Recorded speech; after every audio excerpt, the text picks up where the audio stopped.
Alors, il est question de finances, bien évidemment. Nous allons dans le module finance et le deuxième choix du menu de niveau 2, barème.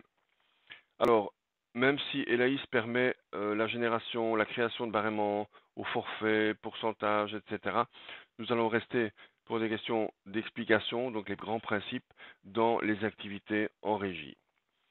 Alors, pour créer un barème, on crée ça à partir de catalogue.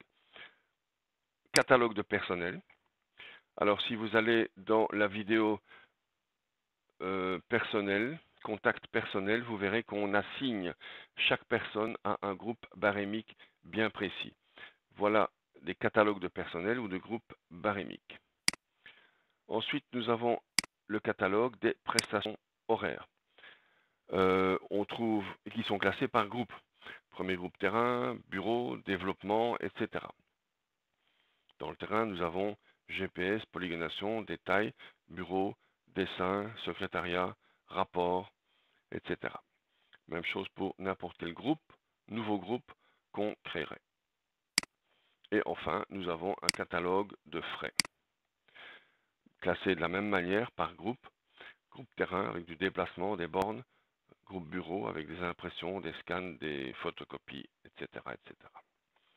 Donc un barème va se créer à partir de catalogues d'une part et de personnel d'autre part. Je vais ouvrir le barème travaux de géomètre 2015 et je vais tout de suite, non d'abord on retrouve ici classé par groupe, groupe terrain, des personnes, donc des types de personnel, des groupes barémiques, géomètre, dessinateur, géomètre, et on voit ici déjà par exemple que si un dessinateur fait de l'implantation, il va être facturé 54,69 €. Si c'est un géomètre, pour des raisons diverses et variées, il sera facturé 61,33 €. Même chose au niveau du bureau. Si c'est des rédactions de rapports, si c'est un géomètre à facturer, on le facture 60. Si c'est un ingénieur, on le facturera 62. Et c'est là, je pense, toute la souplesse des barèmes, même si leur confection semble parfois assez complexe, mais on peut assigner non seulement chaque personne à un niveau barémique, et maintenant, en termes de barème, on pourrait créer, par exemple, un barème spécifique pour un seul client. Par exemple, pour les travaux géomètres classiques, on utilise le barème qu'on vient d'ouvrir avec ses différents taux.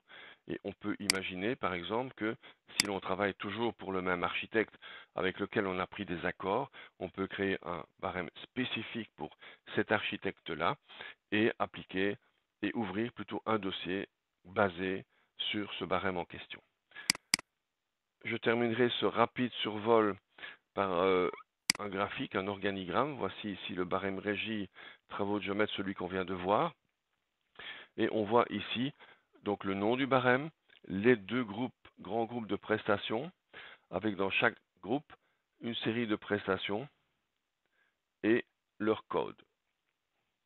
Et on voit très bien ici que si, en termes de, par exemple, réunion, si j'ai une réunion avec une personne qui est déclarée géomètre au bureau, facturation 51, dessinateur 45, DAO ou calcul, la même chose, calcul, un géomètre, un dessinateur, on aura des choses totalement différentes. Alors une vidéo est présente sur le site qui explique en détail l'élaboration d'un barème en régie et des autres également d'ailleurs.